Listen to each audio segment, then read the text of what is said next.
두꺼운데 재밌어. 이 책은 이단원과 예단원이 추천해 주셨습니다. 맞습니다. 네. 통하는 데가 있네요. 아우성, 한 아우성. 곳을 같이 바라보고 있어요. 자, 쉽게 좀 설명 좀 해주시죠. 세상에 음모론이 사실 얼마나 많겠어요. 근데 그중에 정말 핵심이 되는 100개만 딱 꼽아가지고 여기다 정리를 한 책이에요.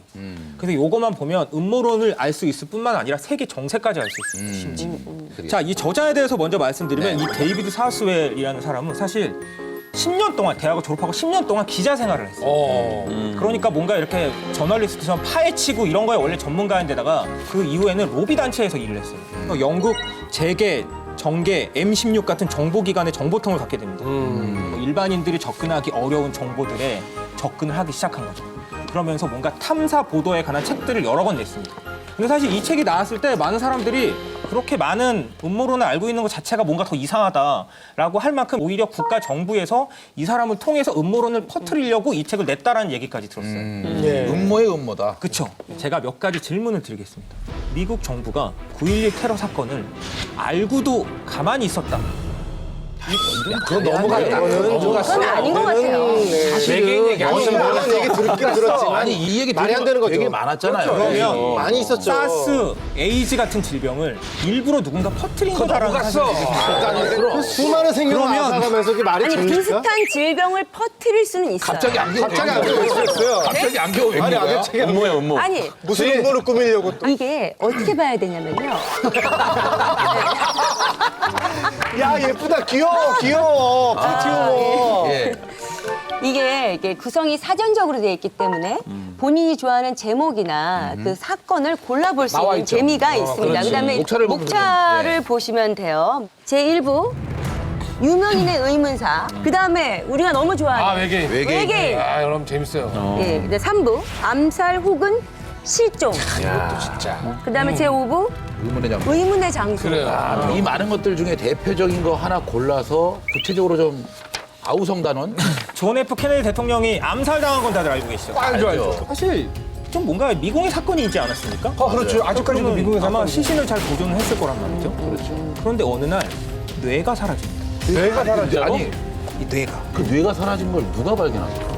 여기 책에는 불미스러운 사건으로 뇌가 사라졌다고 나와요. 지금 뇌가 사라진 게 왜 중요한가 하면 원래 한 발의 그 저격으로 암살된 걸로 알고 있지만 최소한 7발 이상의 탄원이 나왔고 뇌를 검사하면 그게 나오니까 뇌가 찾으면 답이 나오는데 네, 그게 굉장히 뇌가 정확한- 사라져서 문제라는 거죠. 맞죠. 그 당시에는 뇌가 있어도 의학 기술이 발달되지 않았기 때문에 밝히지 못했지만 지금은 사실은 그 뇌가 있었으면 공범이 있는지 다른 데서 혹시 누가 총을 쏜 건 아닌지 이걸 밝혀낼 수가 있거든요. 첨단 장비를 동원할 수도 있는 그렇죠. 건데. 네, 그 뇌가 사라졌기 때문에 사실 이 음모론이 계속 불이 타고 있는 거죠. 네, 24페이지 보시면 정말 이상한 부분이라고 맨 이 위에. 작가가 이 음모론이 나오는 배경에 대해서 좀 이렇게 좀 설명을 읽어주세요. 해주셨습니다. 미국 정부는 케네디 대통령이 단발의 총알을 맞고 절명했다고 공식 발표했지만 네. 대통령과 코널리 텍사스 주지사의 몸에는 7군데의 총상이 있었다. 단 한 명의 저격범이 저지른 소행이라고 보기에는 너무나 의심스러운 점들이 많다. 다음이 중요합니다. 설상가상으로 암살범으로 체포된 오스왈드는 재판에 회부되기도 전에 암살됐다. 야, 음모론이네요. 대박이네. 음모가 있는 거예요, 이건. 사실은 뭔가 음모가 있어 보이긴 하죠. JFK 영화도 나왔잖아요. 맞아요. 오스왈드가 암살당했다는 부분에서 특별히 더 그런 느낌이 들어요. 그렇죠. 불과 이틀 만에요. 오스왈드가 그렇게 훌륭한 저격수가 아니었어요. 그죠? 네, 여기 나와요.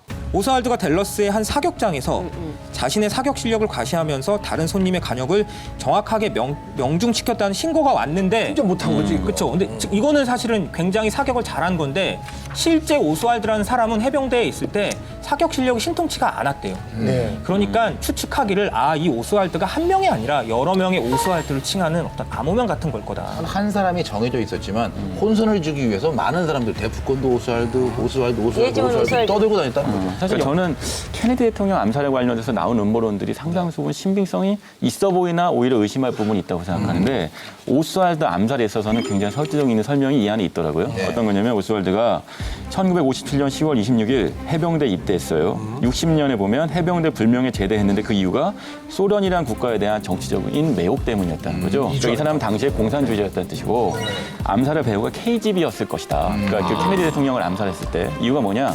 이 미국 CIA에서 너 얘가 공산주의자니까 혹시 소련에서 사수한 게 아니냐라고 덮어 씌울 경우 야, 더군다나 보니까 세계 대전이 일어날 수 케이지 있죠. 대통령의 딸 마리나와 결혼을 하네요. 예. 그런 부분도 있네요. 예, 맞아요. 예. 이 책이 읽다 보면 어떤 부분은 굉장히 설득력이 있고요. 신단어는 아까 음모론 안 믿는다 그러더니 좀 저는- 읽더니 좀 빠져드는 것 같은 느낌. 이런 혹하는데 그게 이 책의 매력이에요. 훅 가는데 하지만 의심해야죠. 그리고요. 그럴 수 없잖아요. 163페이지에 케네디의 죽음을 파헤치던 여기자까지 죽어요. 그렇죠. 예. 맞아요. 근데 이게 계속 몇 꼬리에 분이. 꼬리를 무는 거야. 그리고 케네디의 동생 로버트 케네디도 죽잖아요. 맞습니다. 그리고 마릴린 monroe까지 같이 이게 마치 무슨 세트처럼. 사건에 관련된 이게 다 죽었어. 이제 소름 돋는 뭔가 음모가 있기는 있는 것처럼 느껴집니다. 44페이지에 있습니다. 마릴린 먼로가 죽고 나서 여러 해가 지난 뒤 먼로가 시차를 두고서 존 F 케네디와 로버트 F 케네디 두 사람을 상대로 정부 노릇을 했다는 것이 밝혀졌다. 황제죠. 아니 그 스캔들 자체도 굉장히 최고의 아, 스캔들이었어요. 마치 영화의 한 그렇습니다. 장면처럼. 예. 그다음에 1962년 8월 5일에 본인의 자택에서 시신으로 발견이 됩니다. 마릴린 먼로요? 네, 사인은 수면제 과다 보형이었고요. 근데 이 책에서는 케네디가 해서 그녀를 암살했을 것이다라고 제시를 하고 있죠. 네. 그래서 그 음모의 주동자들이 누군가? 제클린 케네디. 부인. 아니 왜요? 왜? 가능성이 있다고 봐요.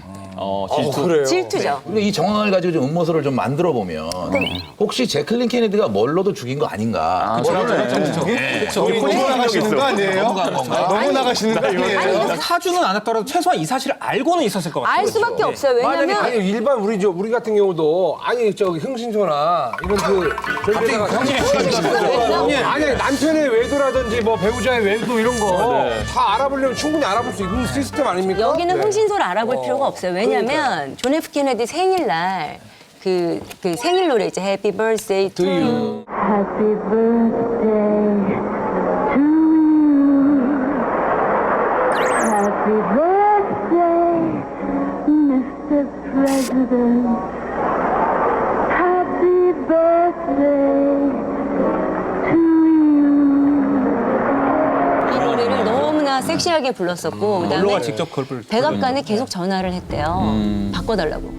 이런 과감한 행동들이 은밀하게 이루어진 것이 아니라 노골적으로 이루어졌죠. 너무 노골적으로 은밀하게 이루어졌다는 게 또 형제간의 이런 이상한 것들을 알게 되면 굉장히 화가 날 수도 있는 거고. 그리고 그 로버트 케네디 그분의 와이프분도 솔직히 빡 돌잖아요, 그 그죠? 와이프가 죽였을 수도 있겠다. 그러니까 아니 그런데요. 지금 제가 새로운 이거 음모론이 계속 만들어지고 있습니다. 우리끼리 내놓는 거 무슨 얘기들 하고 있는 거예요 지금? 알로 제기하죠.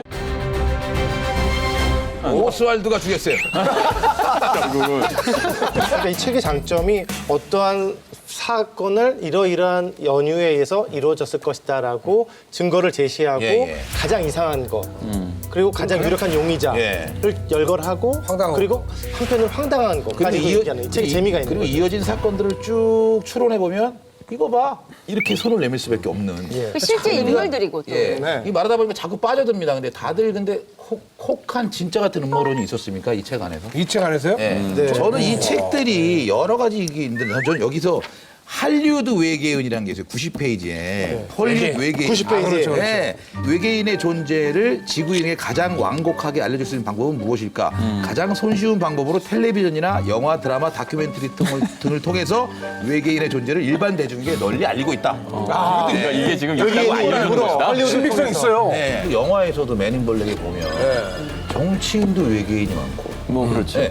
고위직이나 사람들에게 많이 내비쳐지는 사람들이 외계인으로 표현이 돼 있잖아요. 근데 이런 음모론이 만약에 UFO가 존재하고 외계인이 뭔가를 꾸미고 있다면 요지에 그 사람들을 놓지 않았을까라는 생각도 들기는 해요.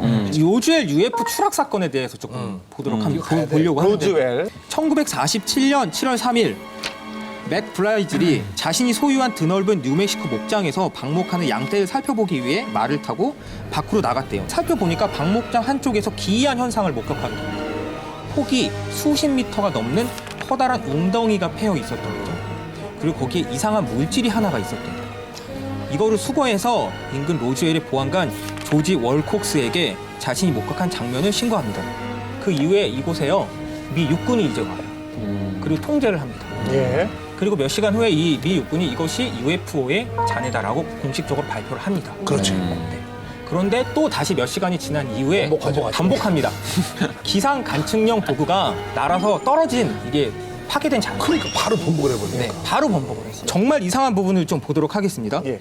미 육군 항공대가 파편 수거 작업을 하던 바로 그 시각 로즈웰 영안실에 근무하던 장의사 글렌 데니스가 인근 군부대 비행장에서 몇 통의 전화를 받았다고 해요. 그 전화 내용을 봅시다. 항공대의 장례 담당 장교가 바깥에 오래 방치된 시체를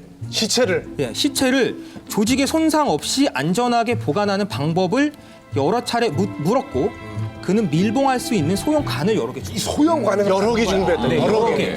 네. 그 누군가 있었다는 이게 거죠. 누군가 시체가 있었다는 거죠. 그리고 예. 이게 외계인의 시체가 시체가 아니었을까? 라고 지금 약간 그렇죠. 그리고 그 동영상 있잖아요. 그 외계인 로즈의 그 사건 당시 그 동영상이 되게 많이 화제였었잖아요. 그 동영상이 진짜냐 아니냐. 그렇죠. 네. 저는 솔직히 그 동영상이 저 개인적으로는 진짜는 아닌 것 같다는 생각이 들긴 들어요. 왜요? 좀 약간 너무 조잡해 보이긴 해요. 근데 로즈웰에 떨어진 이게 분명히 외계인일 수는 있다라는 생각을 어느 정도 하고 있거든요. 워낙 유명한 영화 그 인디펜던스 데이에 보면 그렇죠. 나오잖아요. 이 그때 떨어졌던 외계인이 나중에 침공을 하게 되는 것인데 영화적 소재인 것이지 아니, 현실하고 있나? 이거 보세요. 그러니까 아까 그 말한 음모론이 모든 영화에 이런 걸 자꾸 비춰지면서 우리에게 은근히 세뇌시키고 알려주는 교육시키고 있다는 거죠. 익숙해져라. 신기주 기자 자꾸만 넘어가는 거예요? 아, 버텨야 되는데. 버텨야 되는데. 어렸을 때 E.T. 보고 어떤 느낌이었어요? 엘리엇과 E.T.의 어떤 그런 우정이나 사랑에 대해서. 못생겼다. E.T.가 단지 개인적으로는요, 외계인설을 자꾸 음모론에서 얘기하면 오히려 음모론의 신빙성이 떨어진다고 봐요. 너무 먼 나라 외계의 어떤 황당무계한 이야기처럼 느껴지잖아요. 음모의 끝이죠. 존 F 케네디 살인 사건도 그래. 이게 부가 다 꾸민 거다. 그 황당한 그 주장 중에 나오죠. 예. 그런 게 끝이에요, 사실은. 저렇게 기승전 외계인이면 끝이 없어. 아니면 외계인 혼혈이 있을 수도 있어요. 외계인 그랬을 수도 있겠다라는 걸 이제 이야기를 하는 거죠. 우리가 자꾸 증거 얘기를 하고 있는데 사실로 밝혀진 게 있습니까, 신단어? 500페이지 펴보세요. 네. 여기 보면 해성과 지구의 충돌이라는 게 있습니다. 2028년도까지 지구를 향해 날아오는 소행성이 있다예요. 이거 사실 영화에서 많이 다뤘던 얘기예요. 아마게돈, 딥 임팩트 이런 거 보면 이제 소행성에 의해서 뭐 지구가 멸망했다 이런 얘기 나오고 최근에 어벤져스 2에서도 이런 비슷한 모티브가 나와요. 그러니까 이게 사실 이건 보편적으로 있는 과학적 학설이에요. 다만 수만 년 전 일이어서 소행성 충돌이 사실이었는지 알 수 없는데 여기서 보면 97년 12월 애리조나 대학교의 짐 스코티가 발견한 소행성 1997XF112이 2028년에 지구에서 아주 가까운 곳을 지날 것이라고 발표했다라고 돼 있죠. 아주 가깝다는 건 사실 충돌 가능성이 매우 높다는 뜻인 거예요. 그렇죠. 그럼 2028년까지 살고 인류는 끝나는 거면 흥청망청 그때까지 살아보자. 뭐 이렇게 얘기할 수도 있는 거잖아요.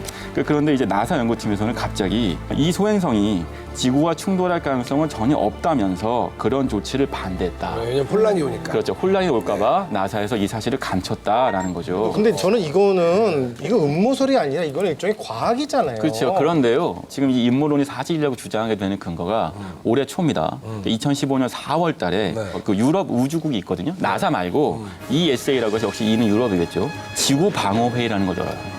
이게 뭐냐? 소행성이 충돌할 때 전쟁 연습을 하는 거예요. 그러니까 음모론자들이 이 얘기를 굉장히 좋아하는 게 그거 봐라. 올해 초까지만 해도 ESA에서 직접 지구 방어 회의라는 걸 열었다면 실제로 소행성 충돌 가능성이 있고 2028년도 이후에는 인류의 역사는 없는 것 아니냐라고 주장을 하는데요. 사실은 진짜 해석은 이렇게 해야 돼요. 뭐냐면 나사 또는 ESA 요즘 돈이 없어요. 우리 달 탐사했던 게 70년대죠. 그 이후에 지금은요, 우주에 나갈 예산이 없어요. 예산을 만들려면 어떻게 해야 되느냐? 옛날에 전쟁이 있었어요. 네. 하지만 지금은 그게 없으니까 소행성이 충돌한다는 얘기를 퍼뜨려서 예산을 따내려고 하는 거예요. 그걸 UFO가 시켰을 수도 있어요. 기승전 UFO. 그래. 근데 저는요, 사실은 저는 달에 갔잖아요. 한 가지 명확하게 얘기할 수 있는 게 이거 뭐 마릴린 몰로 JFK 이런 식의 우연들은 우연일 수 있다고 믿지만 돈에 관련된 것들은 우연이 아닐 수 있다고 믿어요. 돈에 관해서 돈이 주고받고 이해관계가 걸려있을 땐 사람들은 음모를 꾸며요. 그러니까 이렇게 그건 맞는 얘기예요. 저는요, 가능성이 있어요. 저는 돈이 있으면. 이 책을 보면서 뭘 느꼈냐면, 그러니까 그냥 재미로 보는 거지 빠져서는 안 될 것 같아요. 그냥 뭐 일상에서 한 번 정도 그냥 뭐 영화 보듯이 그냥 좋은 뭐 재밌는 흥미로운 영화 보듯이 한번 쓱 보고 판단은 각자가 하면 되는 거니까요. 이 책을 다 읽고요. 제일 뒤에 이제 보면 529페이지에 맨 옴기니의 마지막. 글이 맞아요. 요 글을 읽으면 사실은 많은 것들이 해소가 돼요. 이렇게 음모론에는 사실, 의견, 해석이 뒤섞여 있음을 알 수 있다. 그러면 어떤 경로를 통해 사실에서 의견이 나오고 그 다음에는 파격적인 해석이 잇따르게 되는 것인지. 특히 531페이지 이런 거 너무 좋아요. 음모론이 이처럼 정신적 충격, 피해의식, 욕망의 표현 등 다양한 동기를 갖고 있기 때문에 해석이 된다. 그 음모론의 본질이 무엇인지 사실은 알 수 있어요. 이걸 100% 믿으면 내가 없어집니다. 내가 없어진다. 재밌으면 됐죠. 재밌으면 그럼요. 됐고요. 그다음에 혼란스러우면 안 돼. 한국에도 음모론이 있어요. 그거 아세요? 재밌으면 그럼요. 됐고요. 그다음에 혼란스러우면 안 돼. 한국에도 음모론이 있어요. 그거 아세요? 국회의사당 지붕 열리면 태권br이 나와. 그러니까 얘기하려고 했어. 맞아요. 그거 봤다는 사람이 있어요. 그게 밤에 잘 모르네. 안 해. 전 국회의원들이 다 달려라 달려 로봇야 부르면은 태권비가 올라간대요. 제가 천천히 사과드리겠습니다. 올라, 천천히. 제가 사과드리겠습니다. 이 책 말이 안 되네. 사과드리겠습니다. 재미로 보는 거지 재미로. 자, 농담이고 어쨌든 뭐 오늘 첫 번째 책입니다. 음모론을 믿는 사람들을 위한 첫 번째 해결책. 이유성 단원과 예단원이 함께 뽑은 이 책의 생명줄 좀 알려주시죠. 네, 528페이지 둘째 줄입니다. 528페이지에. 네, 에필로그죠. 모든 음모론의 95%는 쓰레기에 불과하다. 여러분들이 얘기해 주셨듯이. 맞다. 그러나 쓰레기가 아닌 5%가 당신을 한밤중에도 깨어있게 할 것이고 너무나 억울해서 구역질 나게 할 것이다. 그 5%가 당신의 수동적인 태도를 고칠 명약이다. 정말 억울한 어떤 사건을 누군가 밝혔는데 어떤 거대 세력이 야 그거 음모론이야 하고 치부해버릴 수도 사실 있는 거잖아요. 저는 그 5%가 정의를 위해서도 굉장히 소중하다, 존재해야 한다. 그렇기 때문에 음모론의 의미가 있다. 약간 그런.